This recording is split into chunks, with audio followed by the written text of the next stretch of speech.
Hi, my name is Stina. My name is Karin. Hi, I'm Camille. Well, I had a sudden burst of energy yesterday. I went to the Swedish club in the morning. Ooh, what did you happen to do at the Swedish club? I had the pancake breakfast. Oh, it was the first Sunday, wasn't it?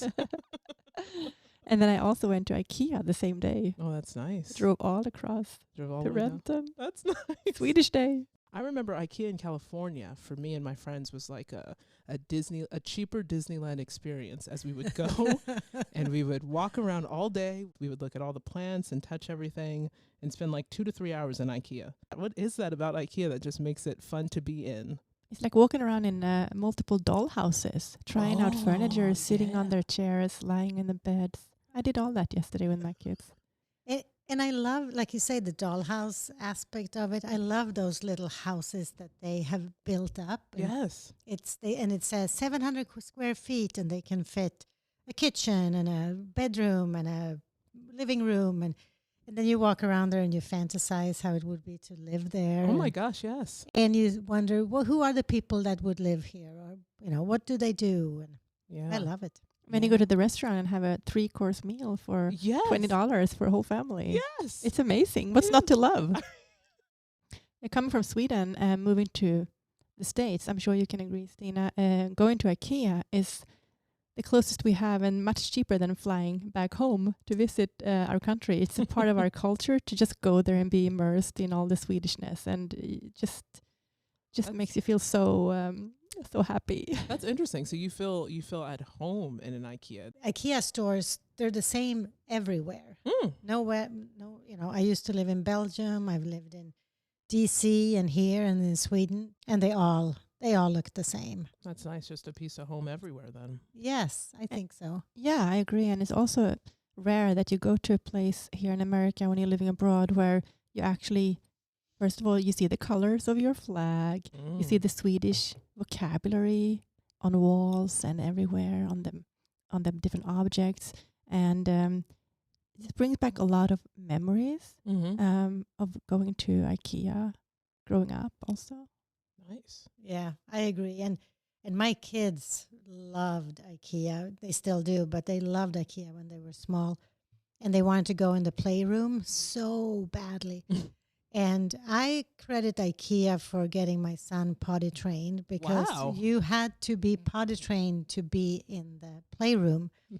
And he was dead set and determined to do this. And he did. That's crazy. IKEA potty trains your kids. That's the motivation you need. That's fantastic. And for me, I used IKEA as a babysitter when I was living actually in Älmhult, which is where IKEA was started when my oldest kids were young and I was doing my master's degree. I used to go put the kids in the childcare. You could have exactly 1 hour free babysitting. I would go sit in the restaurant, have my whatever $1 cup of coffee, and then just like study and write for an hour. Wow. And that was basically everything you could do in the small town of Älmhult in Småland in Sweden. And then you could go have that ice cream at the end and everybody's happy. Hot dog and ice cream. And the meatballs. The meatballs, of and course. The meatballs, of course. I love it. You talked about IKEA names. It was always fun for me and my friends to try to pronounce some of these names. Do they mean something important? Do they mean what they say? Because there's so many. For a Swedish person, they mean something, mostly. But I asked someone who worked there once when I was here in Seattle or Renton, and I asked, so isn't this hard for you when you don't know what the words mean? They're just letters. And she looked at me and she said, it's not hard, it's impossible. That's how my kids felt yesterday when I was forcing them to hold up objects. Coffee where it said påtår, and I was like screaming with delight and taking pictures, and they had no idea what I was talking about. But to me and to any Swede, it was wonderful to see the word påtår, which means refill on the package. Yeah, stuff like that made my day. I guess it would be hard if I saw gibberish English in real life, just labeling stuff and not. Yes. I wouldn't be able to say nothing. No. One funny thing is that I read about how Sweden's tourist board once released a campaign and introducing names like Bolmen, which is a lake in the southern parts of Sweden.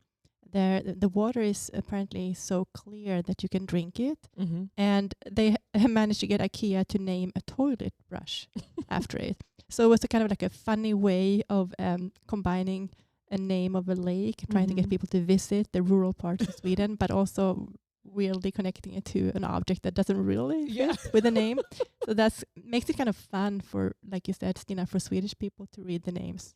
I read somewhere that Ingvar Kamprad, that we'll talk more about, who founded IKEA, that he was actually dyslexic, and this was a way for him to remember the product names. He couldn't remember just number and letter combinations, but he could remember if a glass was called dricka, drink.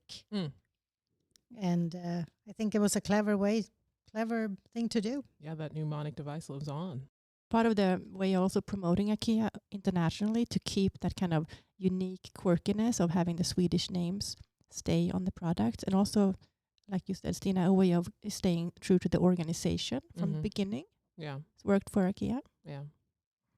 Do we know the origin story of IKEA, or a little bit more about how it started? It's really kind of an American dream story, but in Sweden. The name of the founder was Ingvar Kamprad, and this IKEA is actually named after the initials of his name, right? So it's Ingvar I, and then Kamprad K, and then the other letters E and A is after the two small villages where he was from. Wow. And he opened the first store in Älmhult, Sweden, in 1943. And then they spread to Australia and Canada in 1960s and 70s. And the first store was opened in America in 1985. Wow. So almost 40 years later. Yeah. And it was in Plymouth Meeting in Pennsylvania. And nowadays, IKEA has over 50 locations and planning actually 17 new locations in the next couple of years, mostly in the southern states of America. And he had a very specific style of leadership that Swedes all, I think, know about and really appreciate. And the values was all about leading by example. So he was famous for driving a very old, beat-up Volvo, even though he was probably the richest person ever in Sweden. Yeah.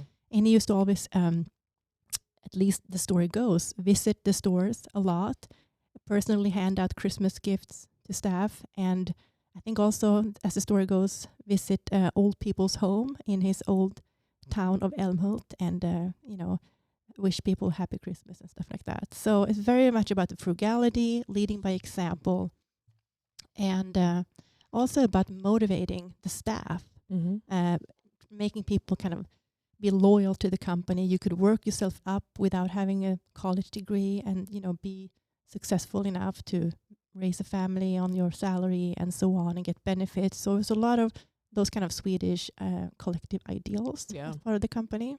I had a friend who was actually the boss or the director of one of the IKEA stores in Belgium, and I came to visit him one time, and he was in the cafeteria, cleaning the tables and bussing the tables, and I said something like, "Oh," joking, and said, "You do everything here." No, we all do. That was part of the structure where the boss could not sit in his office and close the door and not know what was going on. So everybody was kind of doing everything. Makes a lot of sense with him, Ingvar Kamprad, leading by example, always flying economy class and going on public transportation whenever he could. So that really makes sense to the business profile. Yeah. I mean, that's definitely in contrast with a lot of American CEOs and business leaders, for sure. That is not in line with the American dream. That's true. Actually, it's true. It really fits with the Swedish, I think, consciousness, though. Maybe that's why we love it so much. Oh, yeah. I can definitely respect that collective nature. I think that's better in the long run. I mean, look at them now. They're continuing to grow because of that loyalty and that standard. True. I'm glad we've gotten all this context about IKEA, because now on Etsy, one of the top things to buy is from the IKEA bags, you can get hats that are made. You can get other luggage items. What else have I seen? A fanny pack. I almost got a fanny pack one time. I wonder what other interesting things IKEA has spun out into. That's so funny because those bags are apparently really hot buy them now. Oh my gosh, yeah. I bought some cookies yesterday when I went to IKEA with my kids, and I had them in one of those yellow bags. Mm-hmm. And I paid for my cookies, and I was walking out, and the employee said, "Actually, the bags need to stay here, though. I guess maybe you could buy them," but she was very protective of. She didn't care so much whether I paid for the cookies or not, which I No. did, by the way. But Yeah. I was like, "Here's my receipt. I paid for my cookies." She's like, "The bag, though, the yellow Stays. bag, But stays." Stay. But I think the yellow bags you can't even buy. Oh, I okay. think you can buy the blue bags, That's right. but yes. the yellow bags, they stay in the store. Yeah, clearly. We don't want people going home No making yellow hats bags. for Etsy. No, are you kidding me? There's been some fun stories about IKEA in the news, though. Mm-hmm. For example, there was an announcement once where they wanted people to stop sleeping in the stores. Apparently, this was like a prank that was going on for a while, and the Swedish shop said that we don't see what is so fun about it, because there's been at least 10 incidents in the past few years in various countries around the world where people sleep over in IKEA. I don't understand what they don't get about putting a bed in a store that will lead to people wanting to take a nap. And then I read about this prank where somebody was arrested apparently for rearranging all the arrows in a Oh, store. that's I remember funny. that, and people got stuck, right? Yeah, exactly. But I really tried to look into it, but it turned out that it was probably one of those urban myths that was actually never happened. So I don't know if it was like a publicity thing, but it really got Probably. around. But I guess as far as I can find out, maybe somebody will alert us to the truth, but it seems to be a myth. You need those arrows. Yeah. I mean, Oh, yeah. I have a friend who worked at the Portland store when they just opened, and she was greeting people or just standing, and they were standing in the store, different places to help people if they had questions. And people came up and said, "I don't know how to get out of here. It's a maze." And they were trained to say, "No, it's amazing." And people were so mad. I would be irritated if you said that to me and I was stuck in an IKEA for 2 hours. Yeah. And about the sleepovers at IKEA, we can blame Airbnb, because there was actually a promotion once in Australia where a publicity stunt combined Airbnb with IKEA and actually invited a group of guests to sleep over at an IKEA showroom as part of a promotion, and they could have breakfast after as well. So maybe that was the start of that madness. That's crazy. Mhm. IKEA was True a part story. of that? That's Yeah. awesome. True story. I mean, yeah, I think it happens once. That's Everybody's thinking they can get a free breakfast at IKEA. The beds look so nice, though. I've sat on one. I've thought to nap before. Yeah, my kids tried out all the beds yesterday. I took pictures of them lying in different. It was so much fun. I can understand why you used to go there as a child. That was like the bunk bed Mhm. stage of life. Oh my, Mom, I could be up here, I could be down here, I could be up here, I could be down here. Oh. So yeah, it's like you can burn energy there for sure.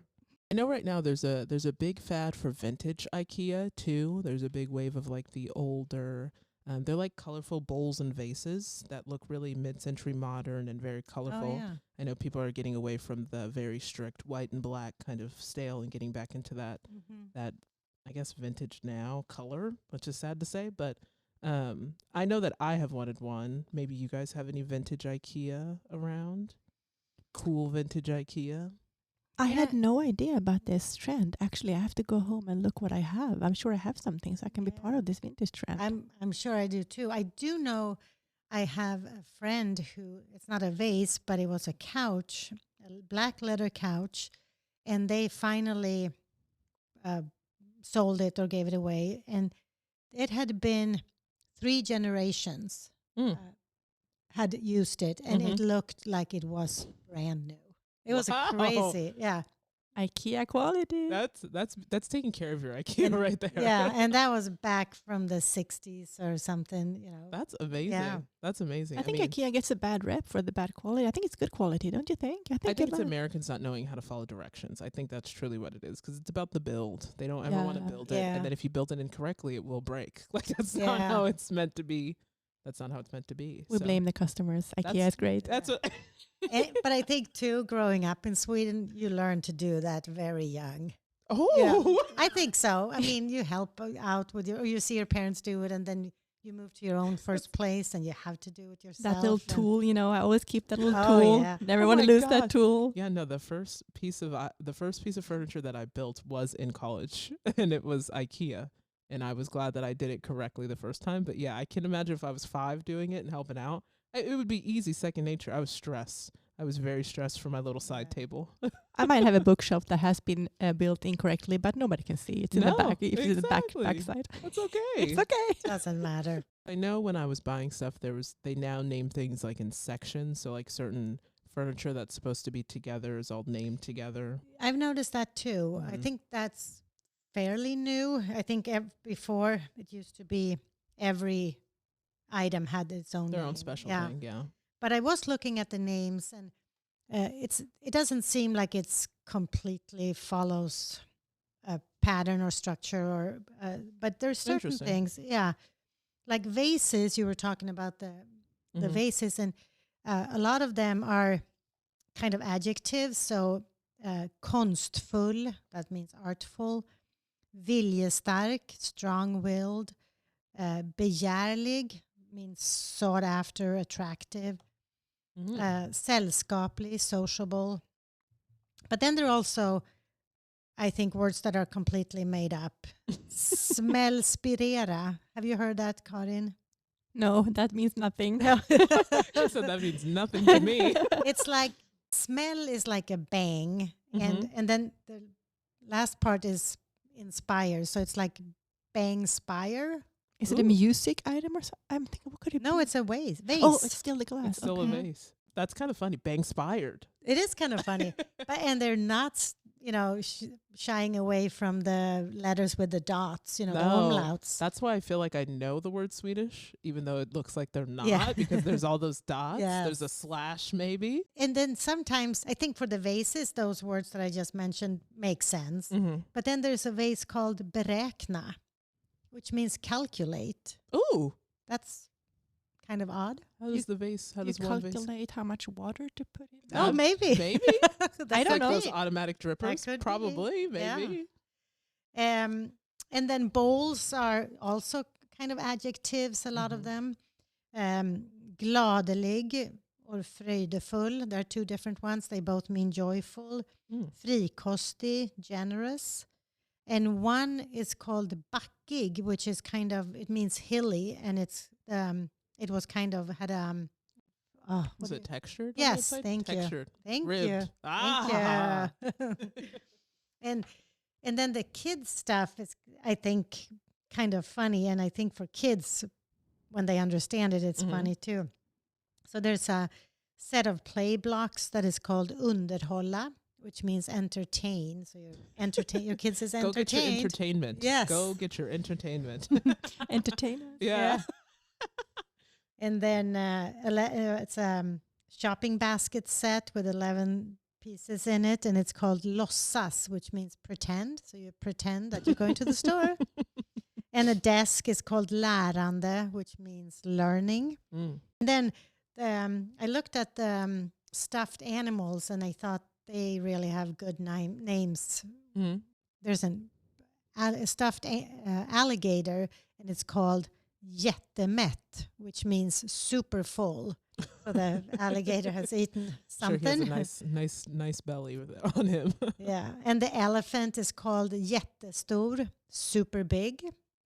The koala bear is called sötast, cutest. Mm-hmm. And the dinosaur is called jättelik, enormous. It means Enormous. enormous, yeah. Wow.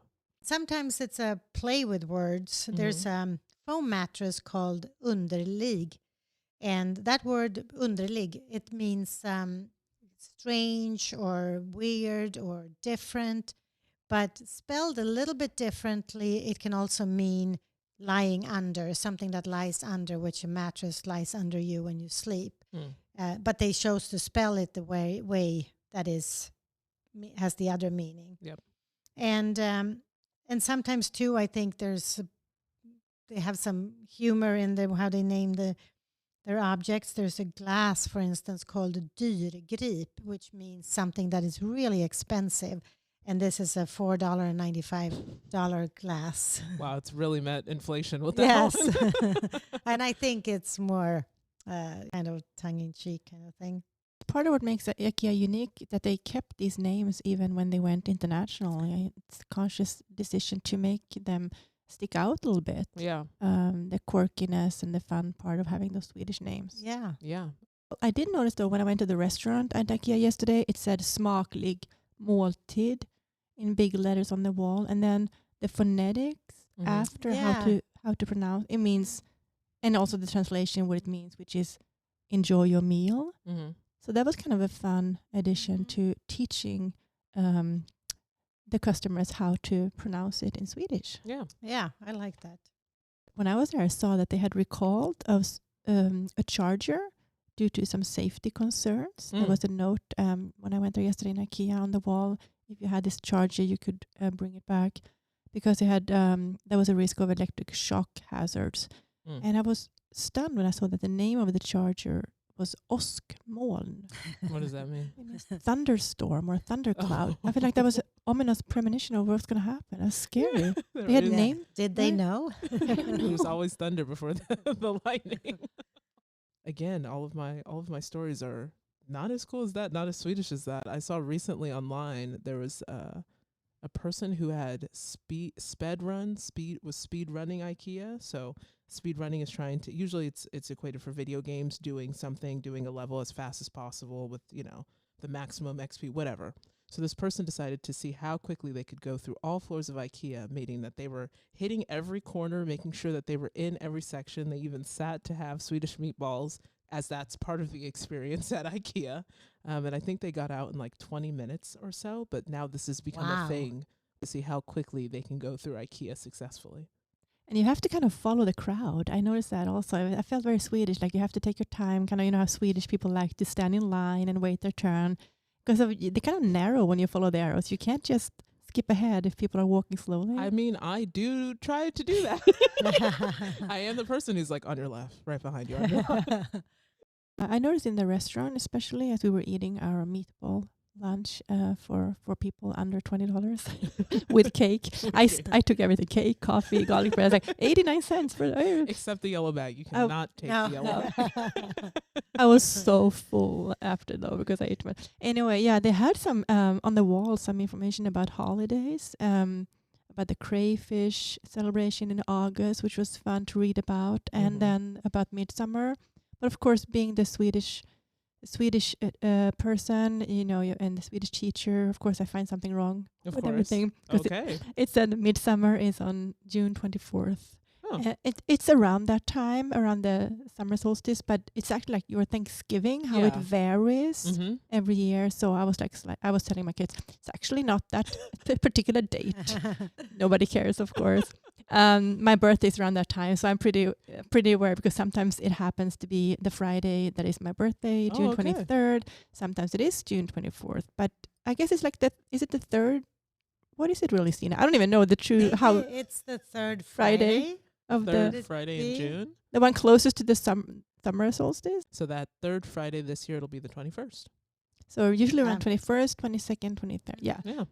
Well, good enough though. It's good enough. Yeah. Yeah. Well, we'll take it. A for effort. No, but it's really fun to read. It's fun. You appreciate it as a Swede, I think, when you go there and you feel like, it's a small country, but to see like a whole store and you see information about your culture and your country, it kind of makes you feel proud a little bit, right? Yeah, I agree. It's like driving a Volvo. Yes. Seeing a Volvo.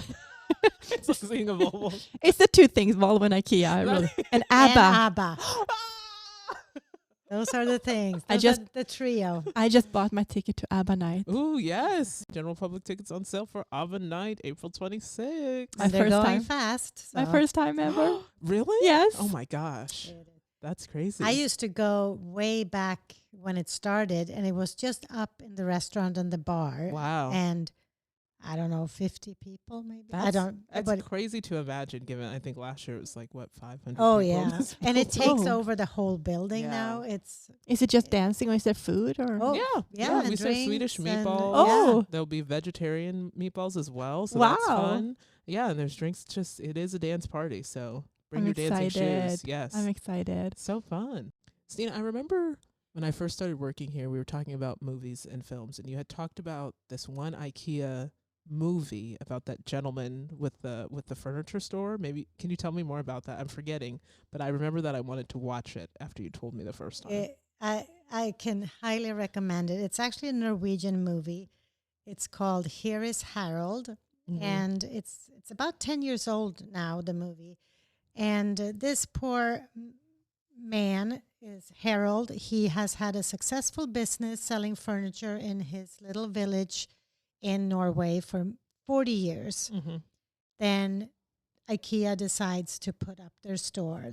That's right. And of course, IKEA can sell furniture faster and in bigger volume and cheaper than this poor Harold can. So not only does his wife die, his business goes bankrupt. And he is so frustrated and he feels like I have nothing to lose. So he decides to kidnap Ingvar Kamprad. That's right. And I think he hopes to do that so that IKEA will close their store and he can open up his furniture store again. But it doesn't go exactly the way he had planned, because Ingvar Kamprad, obviously, and this is all fiction, of course, Yes. but Ingvar Kamprad is a very busy man. Mm-hmm. He takes this as a welcomed break to just refresh and reboot and get away from all his meetings and all his people who want stuff from him all the time. So he actually comes up with, when he's in this Harold's, as his caption, he comes up with he gets so inspired and he comes up with new, items that they can sell in the store.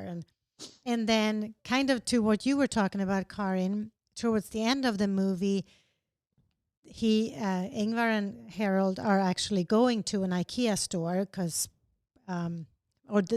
the IKEA store, the one that pushed him out of business. But they walk in there in the middle of the night, and Ingvar has the keys, and he can show Harold where all the light switches are and everything. And they spend the night just like those people did. Oh, another reason to spend the night in IKEA. Yes. So do it. But it's a really funny movie, and I can recommend it if you get a chance to see it. And there's also a documentary that was made about Ingvar Kamprad. It's called Mannen som ville möblera världen. And in English, that's Mr. IKEA, the man who wanted to furnish the world. And in this, so Ingvar Kamprad was known to be very, very private. But in this documentary from 2004, he actually talks about his own crisis and IKEA's crisis over the years. He talks about divorce and alcohol, and his fight against cancer. And they also interview his wife in this movie. And she talks about what it's like to be married to Ingvar Kamprad, which also means that you are actually married to IKEA. So that's also a documentary I can recommend. Wonderful. I would love to watch that. And speaking about IKEA in the cultural sphere, there's also a book that I was introduced to a while back that is a fictionalized horror novel called Horror Stir. But the story is kind of based on the idea that there's a store. It's not explicitly called IKEA in the book, but it's about the same kind of idea where there's a store with different names, and you can, people spend their night there. And it's, I haven't read it though, it's by Grady Hendrix, but I've heard about it. And I also wanted to mention that somebody had created the IKEA dictionary online. I haven't had a chance to really look how accurate it is, but it apparently is, working on listing all the names and what they mean and grouping them in different categories. Wow. And it turns out that some of them are mystery names. Maybe those are the ones that don't mean anything at all. Yeah. I think it said like 130 out of 1,362 names so far on this person's list was mystery names. Ooh, mystery names or gibberish. Gibberish. Yeah, I saw there's a lamp or some kind of lighting fixture. It's called sommarlonke. What does that mean? Well, summer is summer and lonke is nothing. Yeah. Right? So it's nothing. summer gadget? No.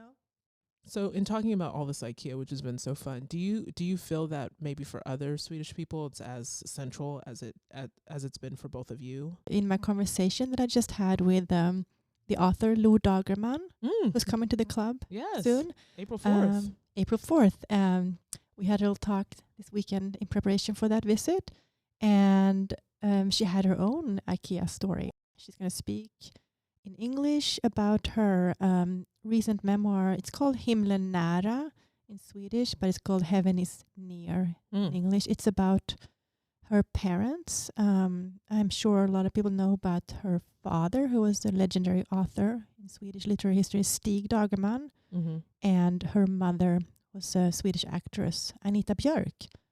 And they only had a few years together, but the book is about growing up with the two parents, and Lou also has a lot to say about living in America because she's lived here for her whole adult life and with her husband and raised kids here.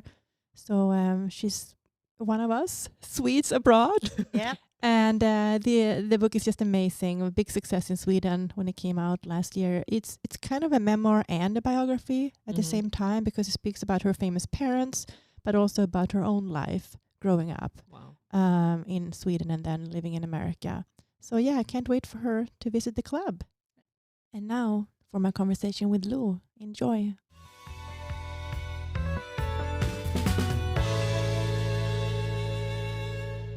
I am so excited that you took the time to be here with us, Lo Dagerman. Welcome to the podcast. Well, thank you, Karin. I'm very happy to be here.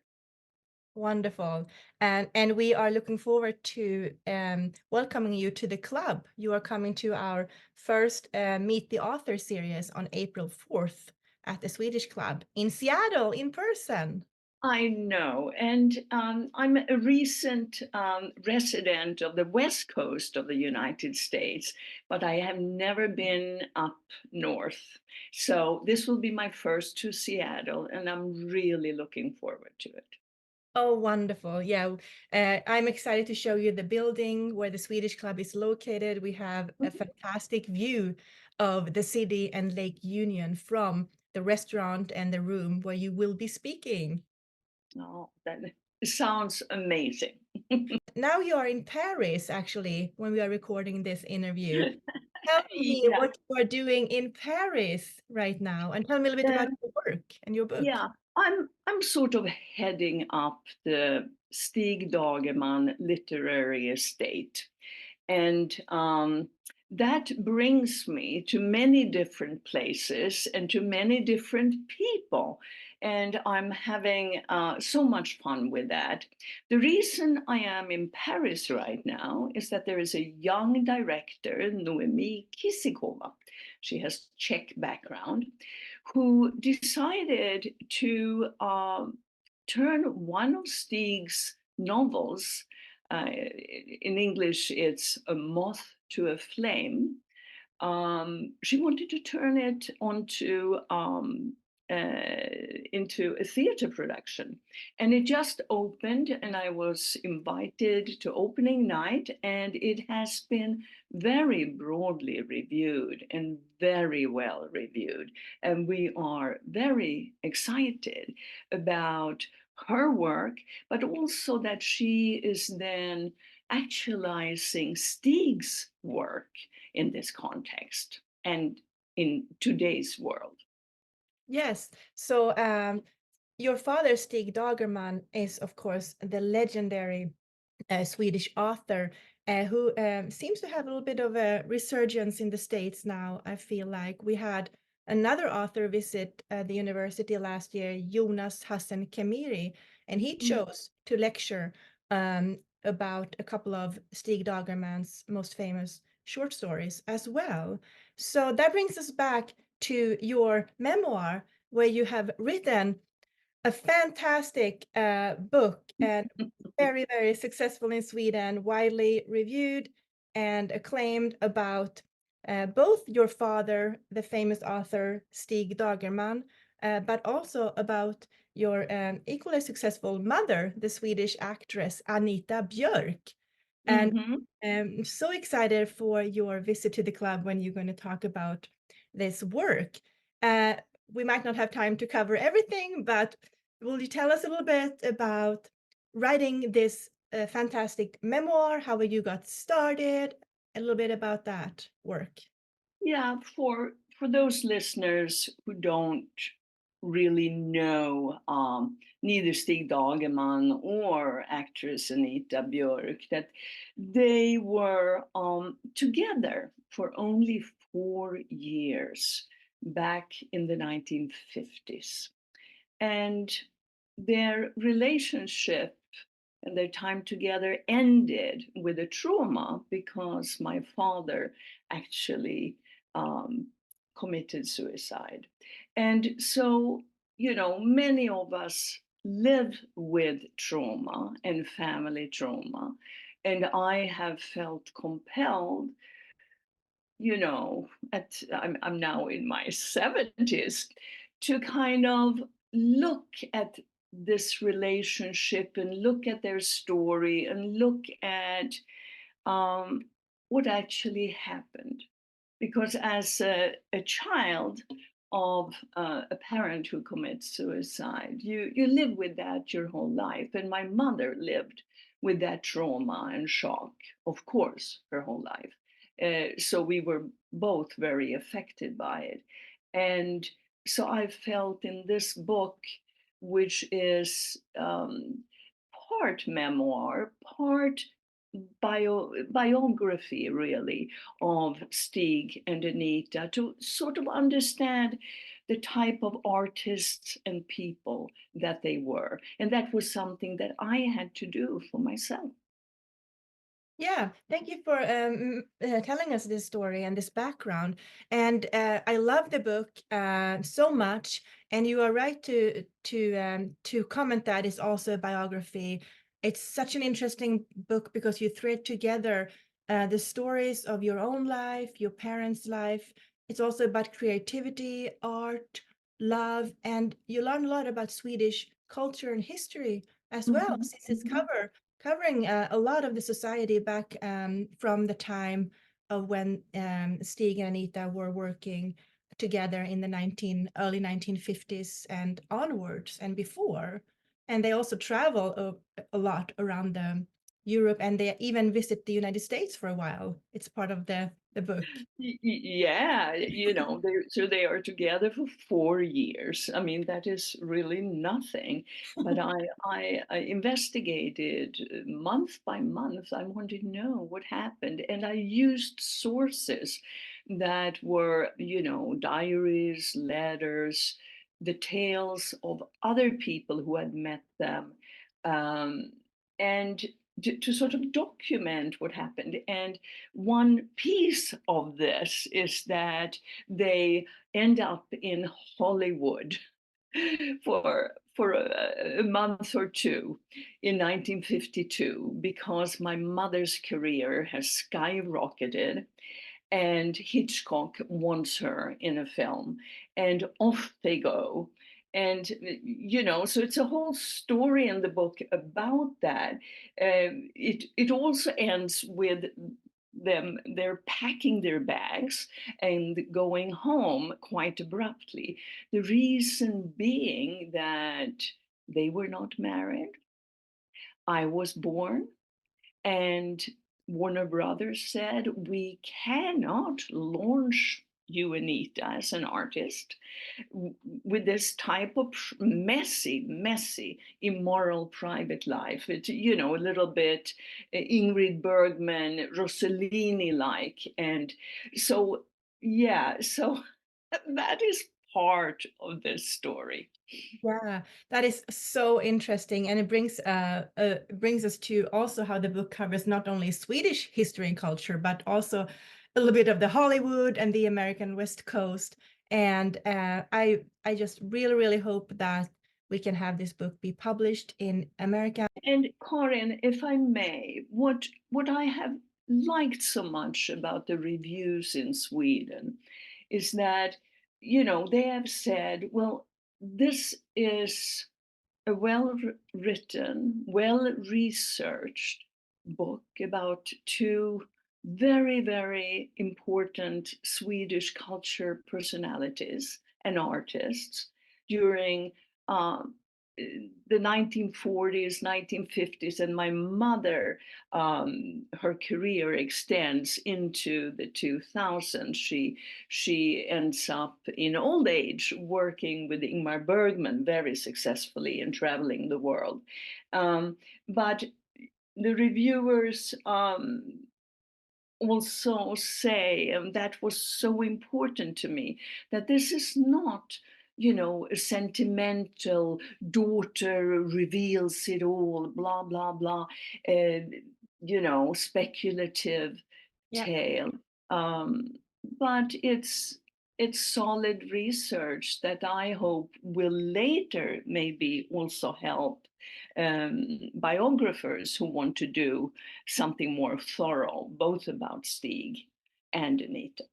I agree so much. And when I read the book, I was so fascinated and interested in how, like you said, your mother's life and career continues into an older age. And you describe how she continues with, like you said, working with the famous director Ingmar Bergman. And it's also a story about how you continue to live your life, moving to America, where you have lived for a long time now, and you said you just moved from the East Coast to the West Coast, living in LA with your family. And do you want to tell us a little bit about how you are, how you're enjoying your life in America and how you ended up here? And the book is also a lot about how you travel and your mother travel back and forth and build your relationship throughout your life, right? And yeah, absolutely. And so many of us who are immigrants, have to deal with that. We are leaving family behind. We want to have the connections. How do we do it? I didn't intend to leave Sweden. It just happened, and it happened thanks to IKEA. It's very, very hilarious. So I was running as far as I could as a young student from anything that had to do with the arts because of my parents. So I studied economics in Uppsala, and the summer of '74, I had a job at IKEA in Stockholm. And we were sitting during lunch talking. And yes, I was studying economics in Uppsala, but it was sort of an international degree. So it also had English and French. And somebody there looked at me and said, "Well, you can't study English and French in Uppsala. Why don't you go to Canada? Why don't you go to Quebec?" I had never heard of Quebec. But, so think about it. This was 1974, so some time ago. So anyway, I go to the Canadian embassy, and sure enough, they find out about Quebec and their French history and so forth. And I end up there as a student, and from then on, my life took a different turn. I ended up studying public transport planning in the U.S., which is so crazy, but I did. And I went to MIT in Cambridge, Mass, and I was sponsored partly by Volvo. Oh, And Oh, so I had envisioned I would work with public transport issues, for equity reasons, environmental reasons. I have always wanted to help, to be in a sort of helping profession, and public transport now yeah. was it. So I had hoped to work in countries like Pakistan or Iran or Yeah. yeah, anyway, for Volvo. But then I met my husband, and many people can relate to this. You meet somebody, and your life takes a different turn. So now you're living on the West Coast in LA. You just moved. How do you like it? You moved from Washington, D.C. This past year. Am I right?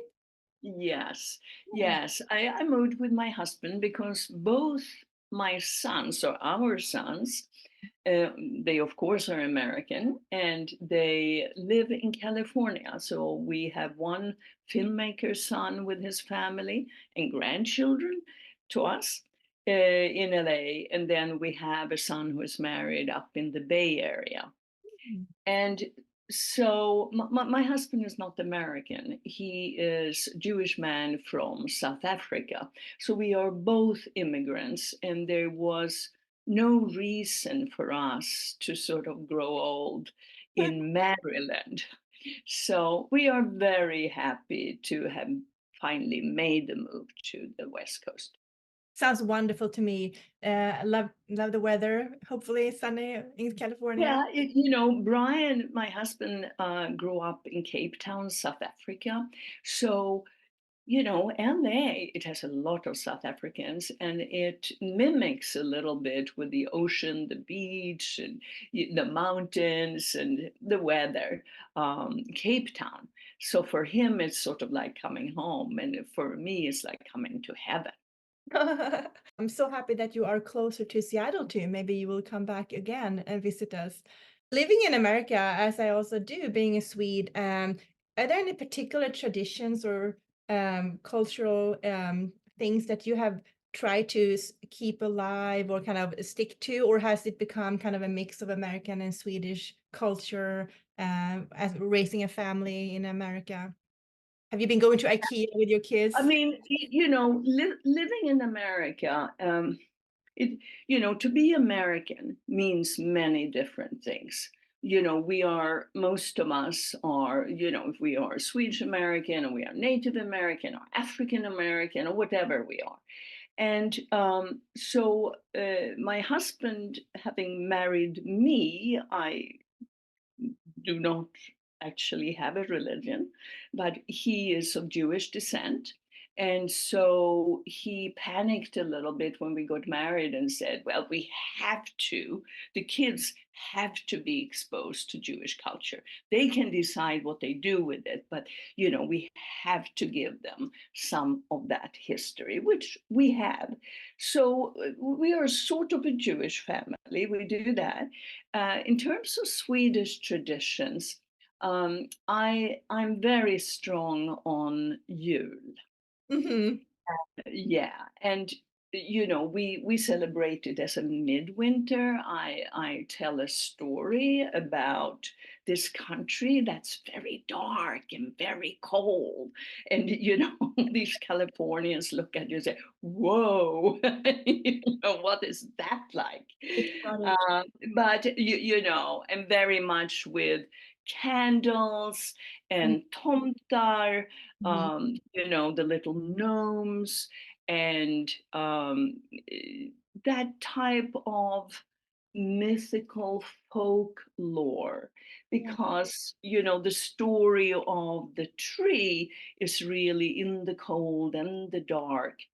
This tree lives. It survives the cold and the dark. So let's bring it in and let's celebrate life when it looks like there is no life at all.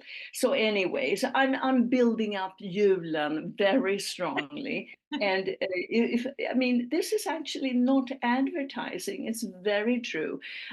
My mother, the actress, was never great in the kitchen. And I'm not an actress. I have nothing to blame it on, but I'm not very good in the kitchen. So for the Yule, everything looks wonderful, very theatrical kind of. But food-wise, we go to IKEA and we get their meatballs. Yeah. And the kids love their meatballs. And, one year I said, I have to make meatballs, but, they didn't quite turn out. So this is not advertising, but it's just true.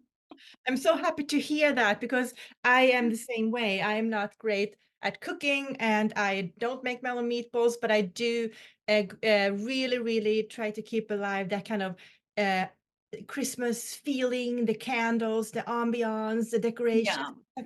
I tell you, that's like the most, as a Swedish person living abroad, there's something about bringing that kind of feeling of just being cozy in the dark in the winter. That's what I want to bring. Yeah. I mean, there is in Sweden, you can think about Carl Larsson, for example, but there is in Sweden a tradition in terms of home decorations, interior design.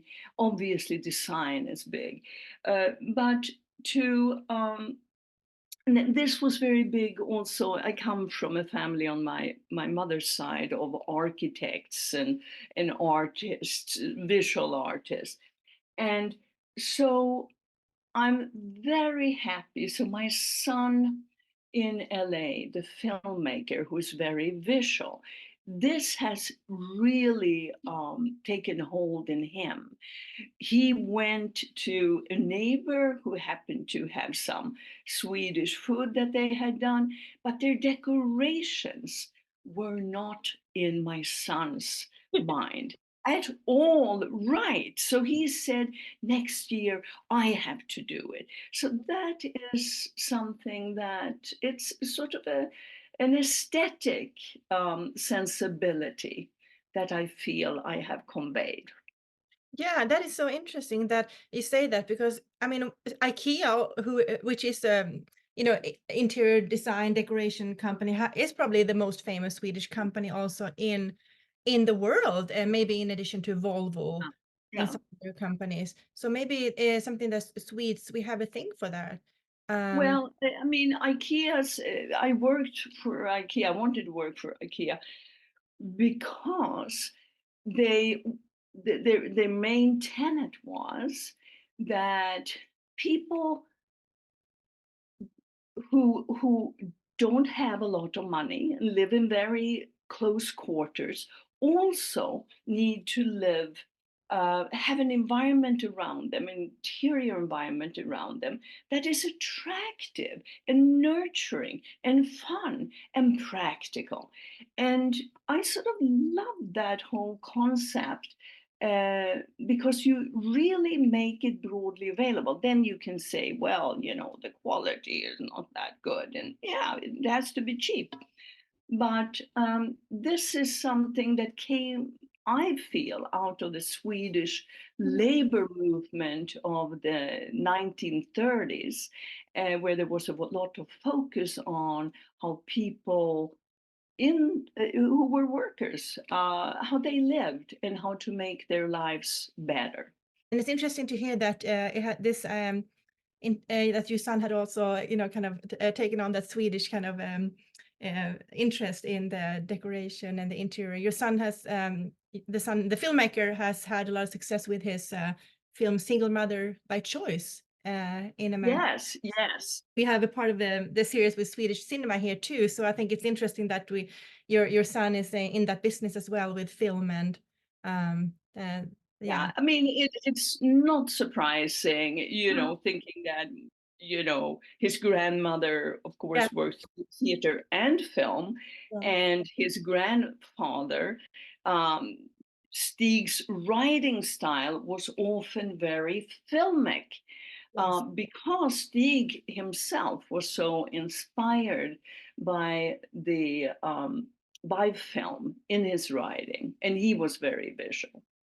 I think anybody who has read the famous short story that Stig Mhm. wrote about that he was actually hired to do was it from the traffic department or something? Safety, yeah, yeah. To kill a child, horrific, but it does what it was supposed to do.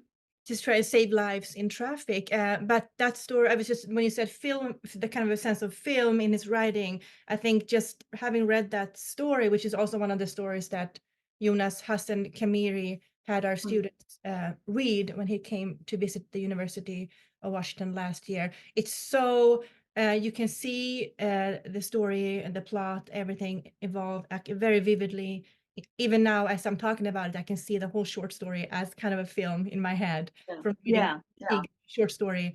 So I'm so glad you mentioned that part of his writing. It's so true, that connection between the visual and the literary and the poetic in Stig Yes. Dagerman's Yes.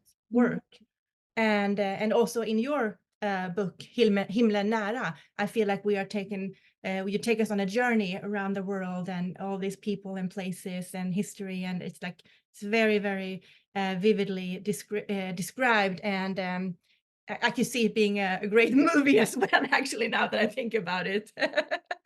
Actually, one last question that I seem to come up a lot when I speak to people living in America of Swedish descent. Do you do the små grodorna dance ever with your family at Christmas or midsummer? Do you know the små grodorna? Well, I mean, you know that you go through different stages. There's the stage where you have little children and you have the ambition to do all of these things. And I started a play group in Washington called Kulgruppen with Swedish mothers, because we were going to support each other in, midsummer celebrations and to do little de små grodorna. But sometimes you just run out of steam. Then it's the second phase when you get hold of the grandchildren, and that's a whole different vista. So we haven't got to the små grodorna yet, but So young. other things are percolating. The storybooks, traditional, that I loved and that my grandmother read to me, and that's also for me bringing in Swedish mythology, the forest, the trolls, the magic of the connection with nature. That is a very, very strong Swedish. I mean, you find it in America as well, but it's very strong in Sweden. That's very true, and I have a very big interest in Swedish children's literature as well. I've just working on an article actually about Astrid Lindgren's Ronja Rövardotter. So funny you should mention that, which has a lot of those elements and a lot of environmental and nature thinking, very forward thinking, and bringing in that magic. Very interesting, big part of Swedish culture as well. But that could be a topic for another time. I think I'm so grateful for you taking the time to speak with me. And we are so excited for your visit and your talk here at the Swedish Club on April 4th. It's a Thursday night, and at 6:30, our first author in our series of Meet the Author. Thank you so much for taking the time to speak with me, Lo Dagerman. What an honor. Thank you so much.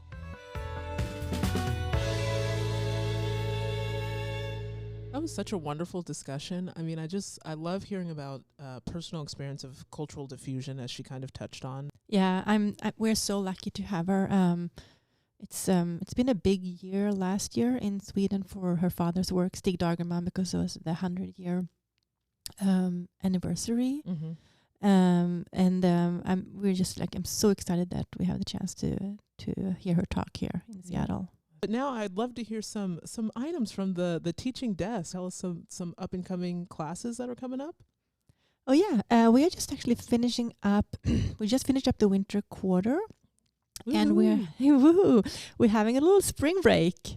Lovely. And so people can enjoy all the other fun events here at the club. And then we're starting up again in April. Wonderful. And people have already signed up, want to continue their classes, and there's a variety of in-person and online classes to take. Wonderful. So you don't have to be in Seattle to take our classes. Exactly. We have people zooming in from all over. Do we have some items of culture coming up, Stina? Of course we do. We do have some standing, more community-based events or programs that I want to talk a little bit about. On the second Friday every month, we have a Maker's Morning. And this is a free event. It's from 10 to noon, and we just meet. We have coffee, and we talk, and everybody is knitting or crocheting or doing some kind of painting or whatever they want to do with their hands. And then After we're done, we go upstairs and have lunch in the bar. So I highly recommend that. The next one coming up is going to be on April 12th. And also a standing event, also free, and it's every month. It's on the second Wednesday. We have our fika, or kafferep that we used to call it. And it is also up in the restaurant, and it's at 11 o'clock, and what we in Sweden call 11 kaffe. And you feel free to bring something if you want to share with everybody, or just show up.